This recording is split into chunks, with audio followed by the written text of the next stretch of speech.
Hey everybody, welcome back to the FBC Huntsville Young Adults Podcast. I'm your host, John Lemons, joined like I have been every week or every month, Ellyn Christian, Tiffany Fanning, and again, Ethan McVay. He's back for his second turn with us. It's so good to have you guys back, and we are in the midst of our third season on the Young Adult Podcast. We are doing a podcast series that we're calling Black, White, and Red All Over. Today we're on episode 5. We're going to talk about the books of Judges, Ruth, 1st and 2nd Samuel, 1st Chronicles, some of the Psalms, things that we covered in the month of April in our Bible reading plan. But before we get there, wanted to ask you guys, how was your April? So Ellyn, tell us, how'd it go? What was April? That's my question. No, it was good. I had a lot of exciting things happen. One, I'm going to talk about a little bit later with the Seder meal. That was a big part of my April, a big highlight of my April, I should say.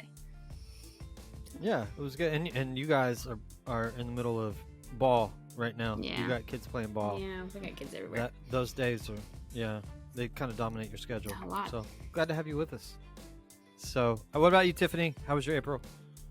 Kind of the same as Ellyn. Like, what month was April? What happened? My allergies are kicking back up in full force, so I'm like self-medicating with Benadryl, so I don't remember a whole lot. We had 6 new hires start at work in the month of April across a couple of weeks, and I'm in charge of training 3 of them, so I've been going to the office 2 or 3 days a week, so that's been weird. I had to buy new clothes because I've been just in yoga pants and t-shirts for the past 2 years. And so, yeah, it's been good. It's been busy. It's been real. Nice. And you are under the influence of narcotics right now.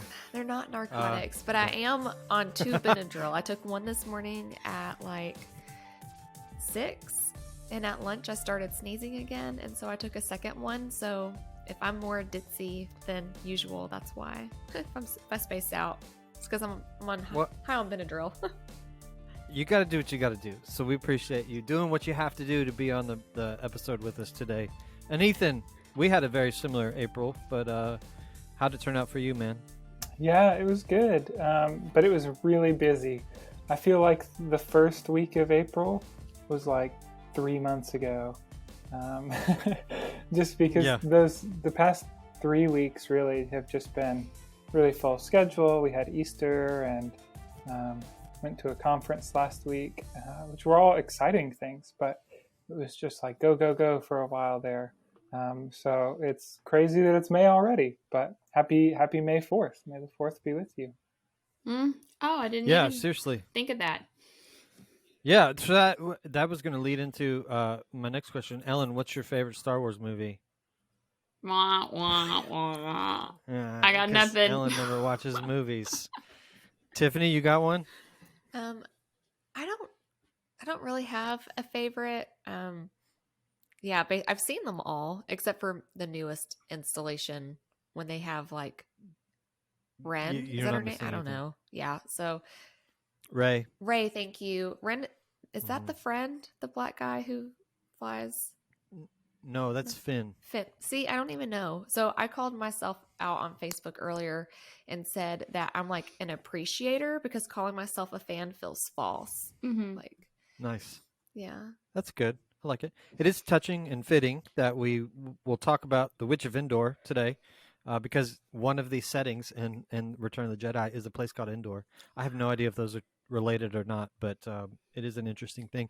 Now, we are normally recording at the end of the month going into whatever month we're talking about. So like this is our May episode. We normally record that at the end of the previous month, but now we're on May 4th and we're recording it because it was a crazy month. And we had, Ethan and I were gone last week on some staff related things. I preached at the end of April, the same week that I had my paper due that I was working on for the whole semester. And so it was just a crazy month. And Ethan, this will be the 3rd time he's heard this story, but I found it kind of funny that I turned my paper in, been working on it for 3 months. And we have, faculty advisors. So she wrote me back, and basically what she said was, your writing is great. Like, I really enjoy reading the way you write. And then she said, your argument doesn't really make a lot of sense.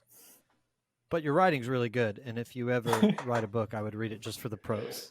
86, and I was like, that was I felt like it was more than 86 type of paper, but and it was I was like, how do I take this? Like my writing is really good, she likes it, but what I have to say is not. So, anyways, that was my April. So as we're getting into May now, June's around the corner. So take a quick moment. Tell us, what is your Alabama summer must do for whatever it is. So we'll start with Ethan, and we'll work our way back around. What's like for our listeners at home in Huntsville in North Alabama? Maybe you have some in Birmingham, whatever. What's your Alabama must do summer item?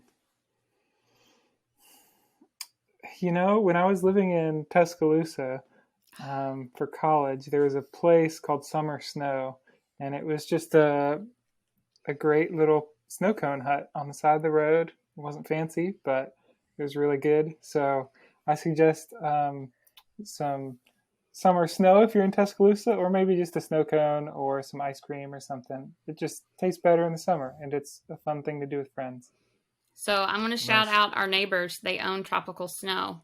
So go see them. They're in, I don't know if they're set up in the same place at University Drive Target, but that's where they set up. And they're really good, and they're really nice people. So, what about you, Tiffany? Alabama summer must do. We like to go camping during the summers. So we have like 2 or 3 camping trips planned. And then I also try to make Jacob do the food truck rally at least once, even though he doesn't like the large amount of people that are there. I think it's interesting. We enjoy the people watching. So that's like a good activity to get out, spend some money with your local vendors, have like $100 night out, eating at 2 or 3 food trucks. That's definitely a Huntsville must do. It's a really good event. Where do you like to camp? Oh, we use Montesano a lot just because it's close and they have a really great playground. So I would say that's like our default, but we're going to try out Cathedral Caverns this late July. So they just opened up their new one. I'm taking Ellyn with me. It's going to be real fun. Nice. hey, okay. Yeah. Excellent. We need to tell you how we're camping, because when you say camping, people think tents. I'm not sleeping in a tent ever. So apparently you can rent an RV and just have it all set. Like you pay them to have it all set up and ready to go. And I just show up on Friday and then leave. And the RV's there. Yeah, and then leave on Sunday. I don't got to do anything. So we have our own camper. I grew up tent camping, sleeping on the ground, and Jacob is not for it. He fooled me when we were dating because he went tent camping once. He's like, oh, I got all this gear. Yeah, I'll go camping. And that was in college. Then we got married. He's like, yeah, I don't do camping. I just did that to like have you date me and impress you. And I was like, well, camping's a real big thing with my family. I grew up camping. Like my parents for their honeymoon went camping. Like that's just what we do. And I said, we're going to have to compromise. We can buy the best in class tent and cots or air mattress. You don't have to sleep in the like on the floor, or we can buy a camper. But like camping is crucial to my family memories. So we bought a camper in 2020. That's interesting. I grew up RVing. My parents RV'd all over the country. They were part of 2 national RV clubs, and that's like my earliest memories of childhood and of travel and things like that. And then I got into high school and I was like, I'm done with this. And it's never been something I've wanted to do. I'm more attracted to like tent camping kind of stuff than RVing. Although the RV option that you talked about, Ellyn, that does sound pretty cool, because it was the whole, like my parents owned it, and they would take care of it all the time. He always had to fix something on it, and I want no part of that. But that other option sounds pretty cool. Although I'm more intrigued by tent camping than RV camping would suggest. But all right, Ellyn, 30 seconds. What's your Alabama summer must-do item? I don't know. I feel like I'm always like escaping the Alabama summer heat by going to the beach. So that would be if you don't beach at, Destin or Panama City or someplace down there, then I got nothing for you. That's not Alabama. Yeah, I know, but I'm just saying, like, you got to escape it. I know it's like what your must do, but hey, well, I will say food trucks. Those are the best. They're expensive, but they're the best. It's fun. Yeah, no, that is fun. And I would say, yes, Alabama beaches or Gulf Coast beaches Mhm. are great. And it's a great trip down there. I've been to Atlantic beaches and Gulf Coast beaches, and They're not the I've same. never seen the kind of wildlife that you see down on the Gulf Coast. It's Agreed. just amazing. It's in the water's a lot bluer. Looks like water. It Mhm. doesn't look like, trash. So yeah, that's a good one. And then around Huntsville, if you have not hiked around North Alabama or just done some of the outdoorsy stuff, there's so much to do, and it's really great. And it's always something I really look forward to in summer. But with all that said, we're going to jump into the rest of our episode. We're going to talk about Judges, Ruth, First and Second Samuel, and First Chronicles here in just a moment.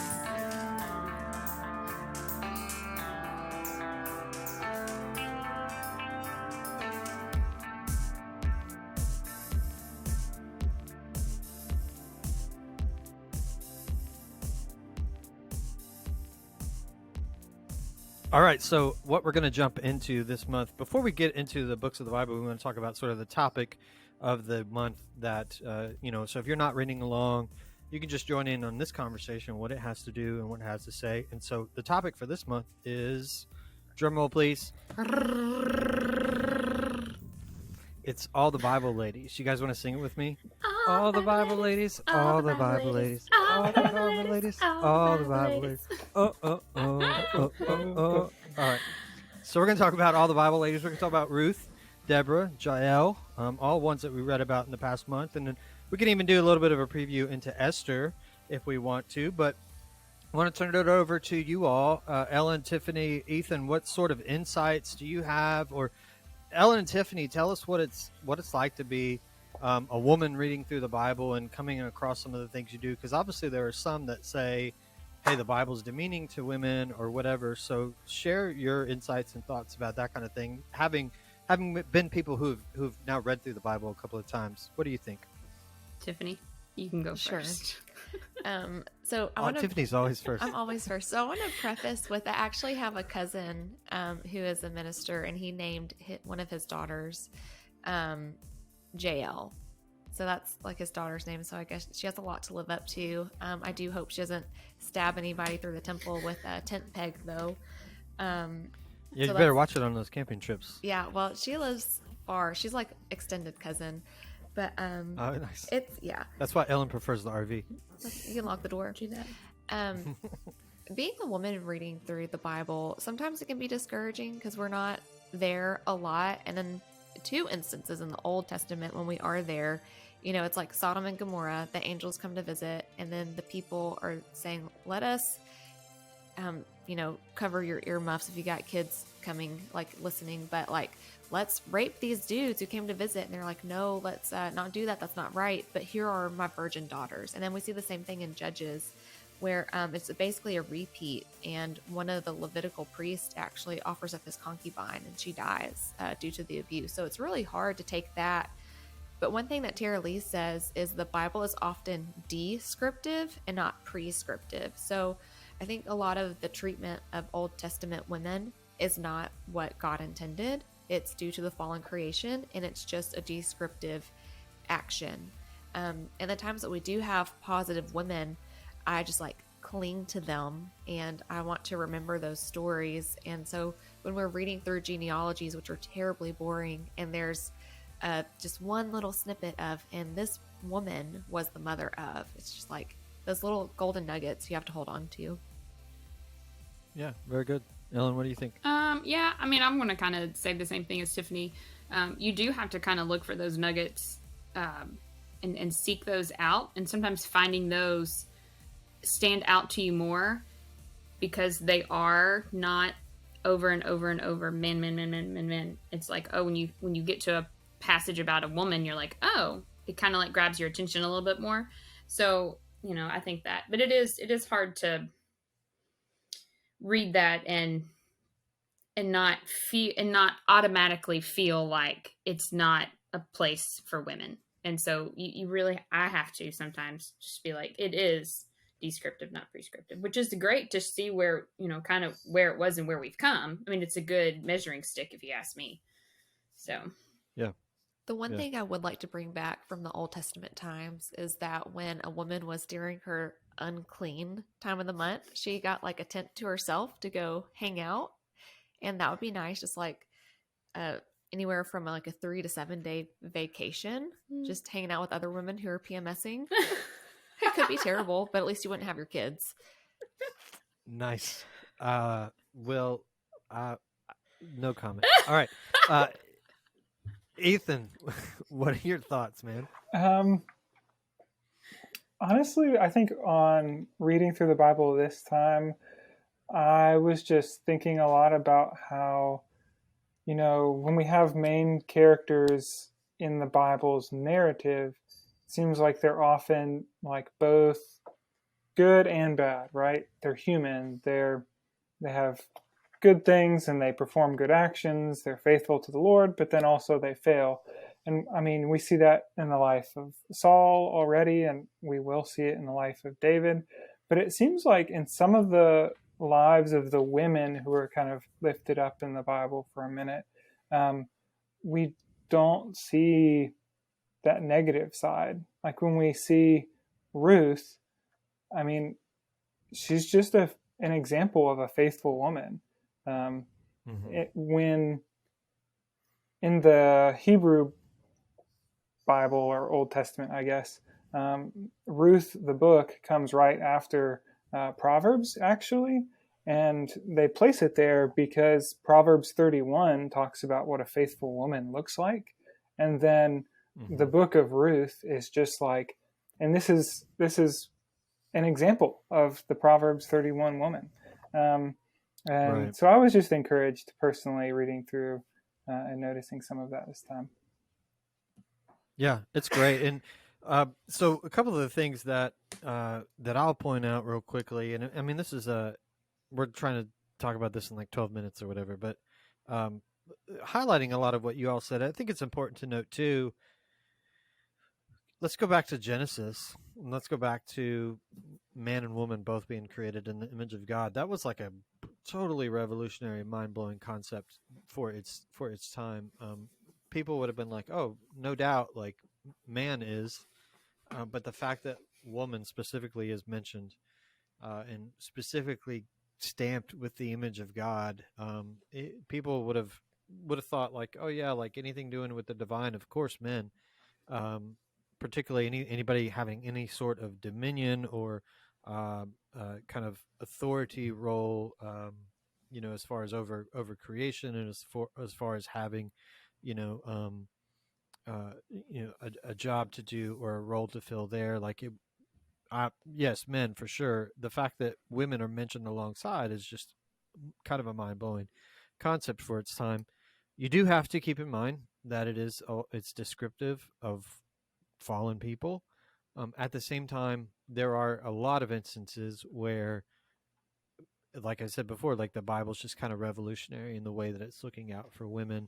The times, I mean, it's weird to us now, but the times where like, men are commanded to marry their brother's widow or whatever was a way to like look out for women, because there was no life insurance. There was no way for them to take care of themselves. So there's a lot of things like that in there that are looking after women. And then you have these characters like Ruth, Deborah, Jael, and Esther, who are all playing very vital roles in the overarching story of what's happening in the Bible. Ruth is a big one. Coming after the book of Judges as well, Ethan linked it to Proverbs 31, but we talked earlier about Judges and just how Judges is an absolute mess. And I think I really do think you're supposed to read it and think like, this is a mess. These people are crazy. But Ruth comes right after that to kind of give you a redemptive story on the other side of it, to say like, hey, these people are doing whatever they think's right, but here's a positive example. And I can share a link to a great thread that I read that was talking about the intentional, even literary or language links between Ruth and Judges that the authors are making, or that the author of Ruth is at least making, to tie back to what's happening in Judges and provide sort of a sunnier side of at least some of the people there. And it all hinges on Ruth, and it all hinges on Naomi as well. And so and Boaz, he's a key part of that also. So that's one thing to keep in mind. I think too, like Ruth is helpful for us to remember, like we are the Ruths in the story of God. Like we are the strangers, we are the the nomads, so to speak, and God invites us into His family as a part of that. And then we'll get into Esther. I'm not exactly where she'll fall in the reading plan, but in a few more months. And Esther's a tremendous story. One of my favorite stories in all of Scripture, and you'll see hopefully how it has many gospel parallels. Basically Esther's sort of the takes on the role of what Jesus will take on for us. So in the narrative, she's kind of pointing, or she's sort of a shadow that will kind of prepare our hearts for what Jesus is about to do. Jesus is the one who has access to the king, who approaches the king on our behalf, and who persuades the king to spare us, so to speak. So that storyline is so important in Scripture. And I can't remember, one of the Jewish holidays that they celebrate even now is a remembrance of the story of Esther. So it's a huge part of the storyline, and it's a huge part of pointing to what it is that God's going to ultimately accomplish for us through Jesus. And then, of course, you get to Jesus, and you get to the fact that He had women who supported Him, women who followed Him. I can't remember what verse it is in the New Testament, but it talks about how they were supported financially by certain women. And then we'll get into some of Paul's stuff when we get to Paul, but I actually think a lot of that is it's not read this way today, but I think it actually is very, I don't know if I'd say pro women, especially for its time. So I'll leave it at that, and we'll talk about that when we get there. I'll say too, like a very helpful book that I've been reading. I'll hold it up to the camera. It's called The Secular Creed by an author named Rebecca McLaughlin. And she's actually talking about those signs that you see in people's yards, love is love, women's rights are human rights, Black Lives Matter, and things like that. So she takes all of those phrases and she writes a chapter about it. But one of them is on the Bible and on women, and the Bible's how the Bible's been misused as when it comes to women and things like that. And it's a very helpful book, and it's very one of the things she talks about is how we don't have women's rights, and we don't have just the concept of even the equality of men and women without the Bible. And she points to that and illustrates that in a lot of what she says. So it's a great book. I'll link to it in our show notes. And, it'd be worth checking out if you want to dive deeper into this discussion. So, but before we move on, I'll throw it back out to one of you all. Any insights in particular on these women in the Bible, Ruth or Esther or any of the other women that we encounter? And you can get into some New Testament ones too, but just wanted to throw that out to you before we moved on. Okay, then we'll go on into the next part of our show.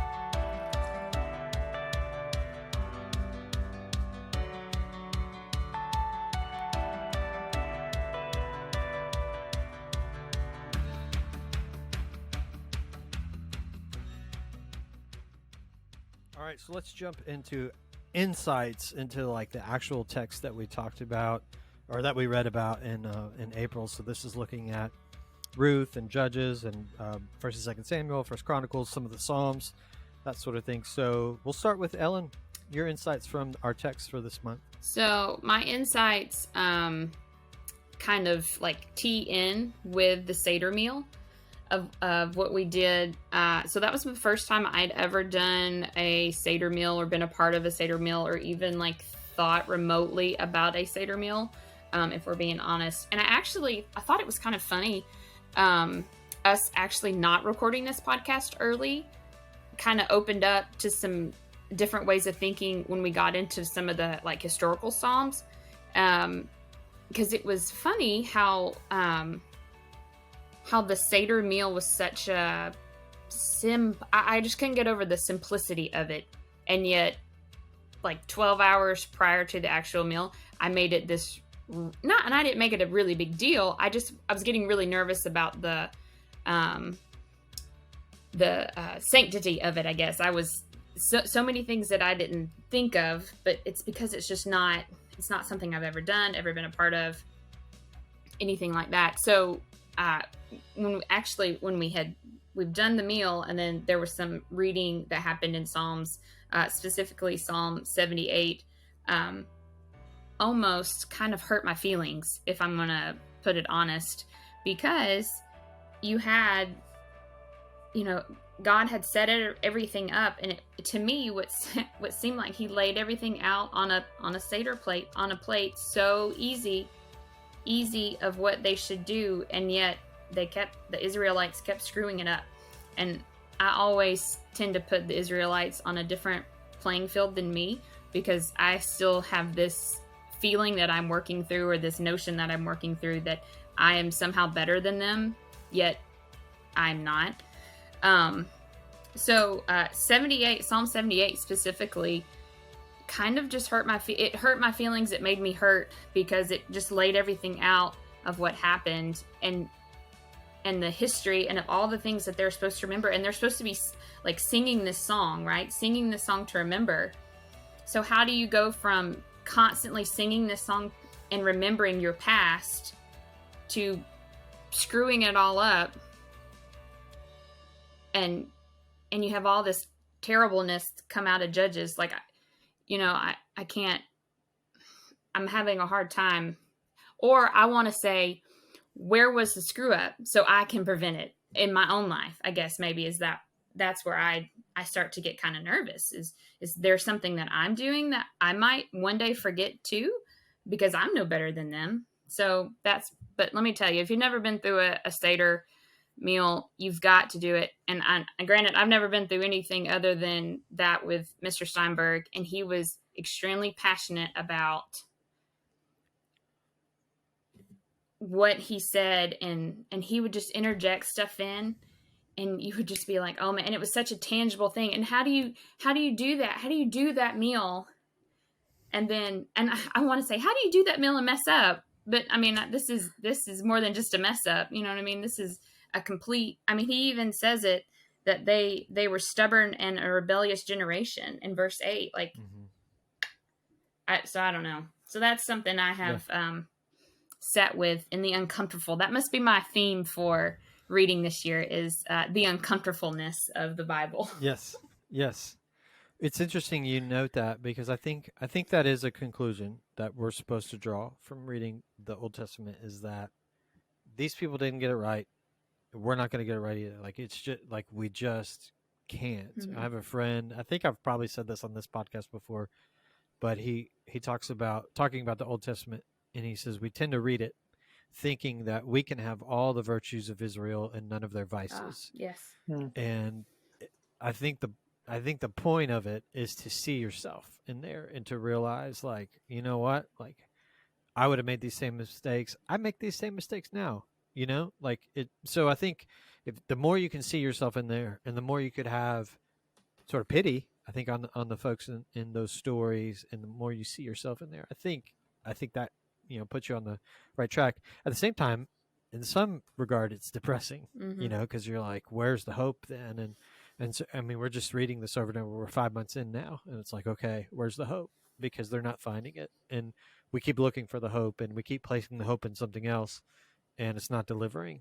And I think the more you sit with that, like I've said before, the more I think it can prepare you for finding that hope in Jesus, and resting in that hope and rejoicing in that hope, because you've now gotten to the point of despair where you're like, I don't know what else is going to work or make a difference or matter or whatever. And even in Jesus, like, even having him, like, we still mess it up, and we still get it wrong, and his grace still covers us, and his grace is still sufficient. And so I think even in that we rejoice, and even in that we place hope, in our, the end days, and in our ultimate redemption, and resurrection of all things, and redemption of all things. So, Tiffany, what about you? Insights from this month's reading? So I have a silly one we can address later, but I have a serious one that I'll start with first. And we're in Sunday school, we're doing What's So Amazing About Grace by Philip Yancey. And I guess it was 2 weeks ago, Ellyn taught a lesson on, like, basically the premise was pray for your enemies. And I had gotten last Wednesday was just awful, awful, awful. And I had an email come through that was super rude. And anytime I saw this one person's name, I was just like, ugh. And I had like this big voice speak to me like, Tiffany, pray for your enemies. And I was just so unhappy about it. So I texted Elaine and I'm like, look, your lesson got to me. Congratulations. Because I just want to be petty and be mad at this person. But reading this month, I was reminded that, in Psalms. It's in the Psalms. I had another note about 2 Samuel, but in the Psalms, chapter 9, verse 18, it's like the needy are not permanently ignored, but we're not told when our despair is going to be over. So, I mean, it'll be resolved. We're not always ignored. It'll come to resolution, but also Psalm 103, verse 16, God doesn't deal with us as we deserve, and he removes our guilt. So even if like a small amount of life is spent in feeling ignored or feeling unloved, compared to what we could be dealing with, because God's grace, abounds, and he forgives his enemy, which is me, which is wild. I'm a sinner. I'm so far removed from him, but he tries to bring me close, and he removes my guilt. That's like my most impactful. So, and I guess that does lead into my 2 Samuel, where David grieves so deeply for the death of Saul. Saul literally tried to kill him on multiple occasions. And David was moved by the fact that God's original chosen king had died. And so it's all coming back to like being gracious for me and being humble. I think I've decided that humble is my word for the year to focus on. And so humility, like having that, like how great that was.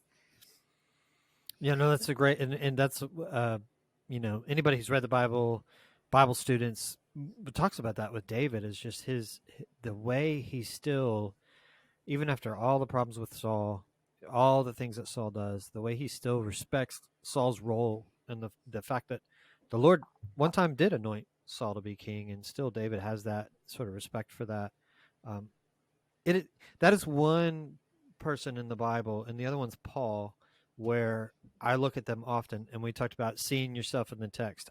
I don't trust myself to be able to have looked at the scenarios David was in and to have had the humility that he had, to be able to look at Saul the way that he did, or for Paul to be like, hey, I'm in prison, but what's happening with me in prison is advancing the gospel. Like I don't trust myself to have had that attitude about it.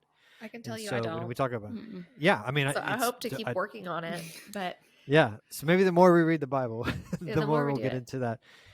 We'll get into that attitude, because those are inspirational stories, and we do look to the Bible at times for inspiration. You can't look at it for that all the time, but I think those are examples of times when we could look to them and we could see their faithfulness even through some harrowing situations, and try to think, hey, with the strength of Christ, with the strength of the Holy Spirit, I can do this as well. And God's got a bigger plan at hand here, and I just need to trust in that. So, Ethan, what about you, my friend? Yeah, I really appreciated how we've been reading some of the Psalms like within their historical context. And I think that's such a blessing that this Bible reading plan is giving us, that not every plan gives us, because we could just read the book of Psalms straight through, right? Like we could start it in chapter 1 and we could go all the way. But I think the benefit of reading it this way is like, Saul is chasing David, and David is like cornered in a cave and he doesn't know what's next. And then we read like what his prayer is. And it really takes us even deeper into the text that we're already in. I think it builds the narrative and the history in a special way. And it just reveals like the spiritual life of David or of others. And I have really valued that in this reading through the Bible, seeing how people are reacting to what's happening, seeing them cry out to the Lord, ask him like save me from this situation, change my circumstances, just be honest about their emotions and their feelings and their worries. And then to call on God and to really say, but I trust you, Lord. And that is just such a repetitive phrase in the Psalms, is just this, like, this faith and putting our hope and our trust in the Lord. In so many Psalms, whether they're laments and they start sad or start with a problem, or whether they're just praise Psalms, so many Psalms end with this idea of, I put my trust in you, Lord. And so the question that's been running through my mind for the past month as we've been reading is, what would it look like if I responded to my life the way that these psalmists have responded to theirs? What if I was honest with my emotions? What if I prayed to the Lord? And then what if I put my hope in Him and my trust in Him, regardless of whether I was having a good or a bad day? And also, like, I need to be sharing these things more.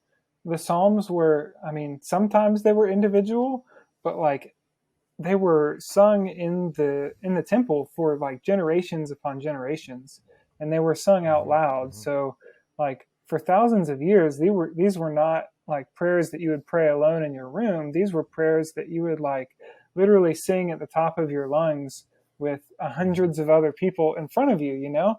And so like when I'm going through things, do I share that? Like, do I share that with other people? Do I tell them what I'm going through spiritually?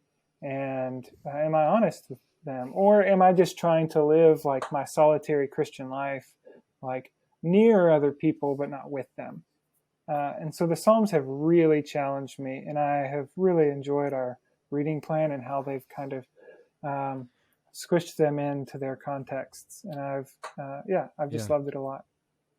Yeah, I love the chronological readings for that, because they kind of interweave in and out. The first time I ever read through the Bible, I read through chronologically, like we're doing with this, and it just helped me get a greater appreciation for the story, for what's happening in the Bible, and for where the story's going and things like that. And then, yes, being able to read the Psalms when they're written. And you pointed this out in a staff meeting in a devotional you did about how the Psalms will often basically start out asking the same questions we ask. A lot of them will, like, God, where are you? God, why are you letting this happen? But they will always finish, if you notice, they will always finish basically saying something to the effect of, nevertheless, may the name of the Lord be praised. One of my favorite Psalms is Psalm 11 for that reason. Like, it just kind of, it asks these big questions, and in the New Living Translation, it says the foundations of law and order have collapsed. And it's just a really interesting take on that, because I think that's something that we would say today. And he's asking, like, where's the Lord? What's the Lord doing? Nevertheless, may the name of the Lord be praised. I remember coming to that same realization years ago, Ethan, and just being wowed by the Psalms and the fact that, again, these are things that we can sit in, that we can feel, because they express a lot of the same things that we do. I think what I'll share is just, obviously we read through Judges. I think if you're in our text thread, I was like, hey, this is a really hard book, and it is. And I think, we're meant to read that and not stop there and go on into Ruth, because there's a greater story being told. I do think, maybe for the writers and maybe for some of the early Israelites, there is a bit of nationalism and pride at some of the conquering stories that we find in the parts of the Old Testament. But I think for us, I think it's key to not stop there, and it's key to keep reading and to see where it's going and where it's leading, because there's another book I'll link to in the show notes that I read recently called How Not to Read the Bible. And it's just talking about how to take it all in, in a greater scope, like we've been talking about. He says in there, never read a Bible verse. And he's talking about, not to take verses out of context, to read them in the context of what's going on in the story, what else is going on in that particular book, that sort of thing. And so I think, as we read these stories, and there might be some nationalism, there might be some pride that, like, hey, we were a great nation once or whatever.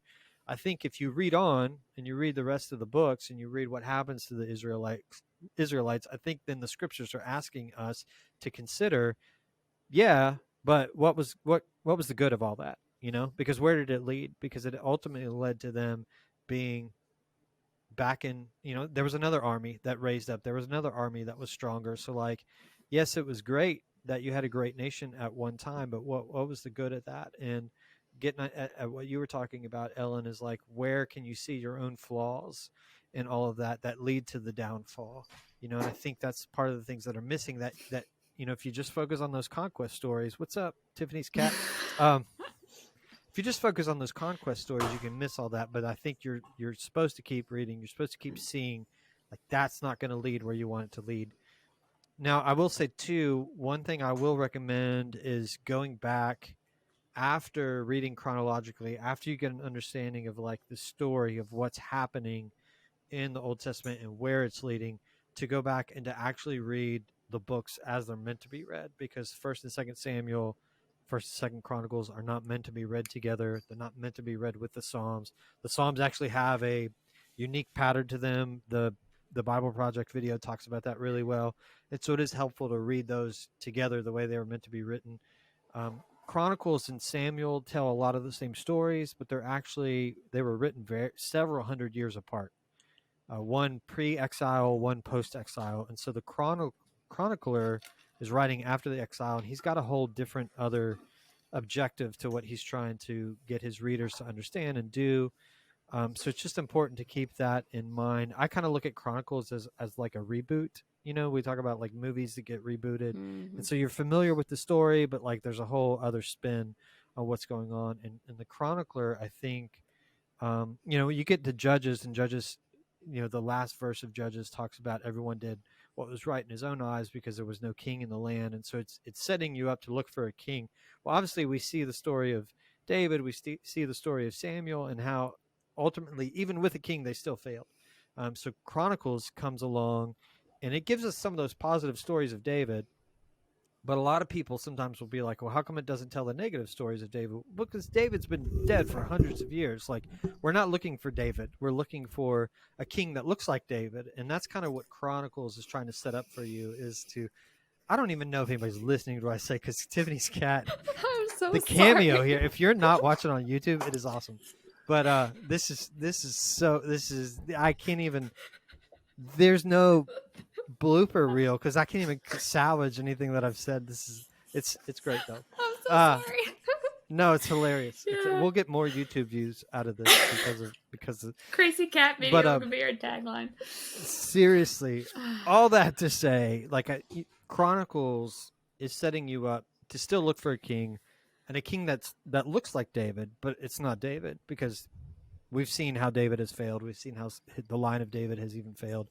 So it still is setting you up to hope for that, but you miss that when you kind of splice the book up and you put it in a chronological order. I'm not saying that's bad. It's a good thing to do, but I think it's a good thing to do afterwards as well, to go back and kind of read it in the context that it was meant for. I think Chronicles too, like, you'll notice when it ends, it kind of ends and just kind of leaves the reader hanging, where I think it's the king of Persia, I can't remember who it is, that sends them back into the land. And the book just says, and they went up. And that's it. And the Bible Project will talk about this as well. But it's almost like it ends on a cliffhanger, because it's almost like the writer's like, okay, the story of Exodus. They were in exile, or they were in slavery. They came back. You saw what happened. So now we were in exile again. Now we're allowed to come back, and you get to write the rest of the story. And I think that's kind of where Chronicles is leaving the reader. And of course, we know the rest of the story. They get put into exile, or put under subjugation at least again, and leaves us looking for ultimately Jesus. So with all that, we will you had a thought, Ellyn? Yes, I have a thought. So okay, John, Ethan, this is for you guys. So when you go to seminary, is there like a requirement when you are getting in to like read through the Bible and how you should read through it? Or I feel like A, that might be important, but B, that might, I don't know. When I went through, there wasn't like a requirement. I think there was an expectation. And then of course you're taking, we were taking what's called Old Testament survey, New Testament survey. And so you're covering all the books of the Bible, and you're expected to have read along with the books that you're studying, but I don't know that there was like I didn't sign like an oath that I had read through the Bible or whatever. What about you, Ethan? Just Yeah, finish pretty it much off. the same. Like that wasn't a question when I was applying. They didn't ask me like, how many times have you read the Bible? But they were I do interested. think it should be. I have wondered that. I do think it would be helpful. Yeah. But go ahead. Um, but they gave us like a little quiz at the beginning of our first semester, and then I think at the end of year one, so after I had finished my New Testament and Old Testament classes, they gave us another like survey. And I mean, one of the questions on that was like, how many times have you read the Bible? And they were, expecting our number to increase by one, like in that time frame. Uh, so, and I think, I mean, for most students, it did. Yeah. Interesting thought. Well, we will. With that, we'll go into a little bit of a break here, and then we'll come back, wrap up this episode, and look ahead to what we have coming up next month.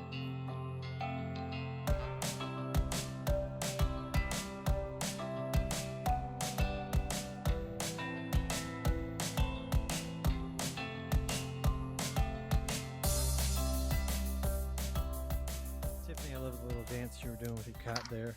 Yeah, she did not That's like awesome. it. She did not look amused at all. She was not.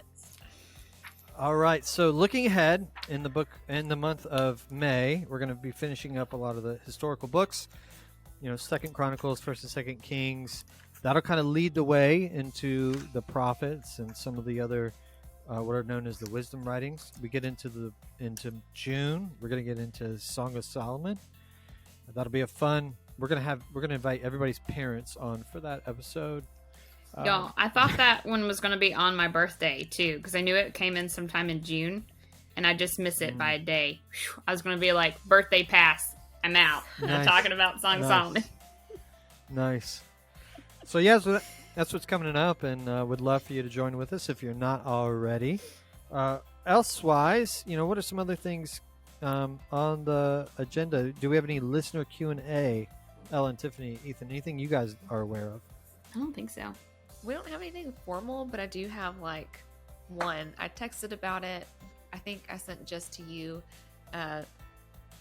John and Ellyn, like independently. But I had asked Jacob one day, it's like, do you believe in ghosts or spirits or whatever? He's like, yeah, no, I don't believe in haints and ghosts or whatever he said. And I was like, okay. He's like, it's not in the Bible. It's like, I read it last year in somewhere, the Old Testament, and then like the next day I was reading it and I was like, haha, it's in 2 Samuel. Oh, it's in 1 Samuel chapter 28 that Saul goes to a medium because he's not getting his answers from God. He tries and God doesn't listen to him and he doesn't respond. And so then he goes to a medium, which Saul had like told all the mediums to get out of town. And so the medium does whatever she does, and it brings up Samuel. Like, she says, I see an old man in a robe, and then Saul sees him, and he's like, oh my gosh, it's Samuel. And the woman's like, what have you made me do? So it was funny, because then I was like, look, Jacob, Samuel's dead. They said he was dead. They said he, like, some sort of, they don't use the word apparition, but something came up. So what do you think? He's like, oh, that's witchcraft and sorcery. It's all trickery, and it's not true. Or I don't know. So I'd be curious to know, like, what y'all think about spirits, yay or nay. Because I feel like this is solid proof that you don't mess with Ouija board, because that crap's real and it's going to get you. I mean, even have I mentioned this in the show where I did a Ouija board one time, and then like you're the person on the other side and you're like, oh, it moved, and then like you kind of move it and you're like, oh, it moved, you know what I mean? Like it's both people like moving the Ouija board, but we're lying and saying that we're not moving the Ouija board. Anyway, yeah, I've done one of those. Also, one of those things where you go in the bathroom and you close the door and you say something 4 times, you flush the commode, you turn on the faucet and open the shower curtain, and they're supposed to be there too. I did that too. Nothing ever happened.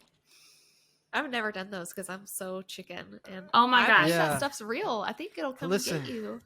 I grew up in the 90s. They terrified us with everything. And so Ouija boards, like we were just Ouija boards and peace signs. They were like stay away. Like those are like what did they call them back in the day? Like archways or whatever to the demonic. And Oh yeah. yeah, so I was terrified of that stuff. And so to answer your question, Tiffany, this is one of those where I'm like, I don't really know, and I haven't really bothered to think much about it. My suspicion is that, I mean, we know that there are absolutely demonic spirits and demonic powers at work. We're told that all throughout the Bible, and so my hunch is just to kind of say like that it had something to do with that, and that's kind of just as far as I go with it. I could probably, come up with a more well-defined answer for you if I sat down and thought about it or read some on it, but I just really haven't that much. But I don't There's know. not Ethan, a what about class you? like this in seminary where they go Well, over. there may have been. I mean, that's a great question. I mean, for me, it was 20 years ago, so I don't I don't remember if we did. So maybe I skipped that day. I don't know, but yeah, I don't remember anything particular, and I'm trying to. I mean, I'm looking in my own Bible at like the notes that I've written there, and I don't I have a question mark, which is what I do in my Bible when I'm like, I need to look at this later, and I haven't looked at it later. So that's It's my not, like, answer. Unfortunately, foundational to my belief. I just thought that was yeah, interesting. And then it's like, Yeah. where did he come from? right, Because when they talk about death in the Old Testament, I don't feel like we ever talk about where your spirit goes after. And I know, John, you and I have talked about this like at church before. Like, I was raised, heaven was the end goal, and Yeah. there's like nothing outside of heaven. And then when I read the Bible through last year, I learned about the new earth. And then you and I talked Yeah. about it.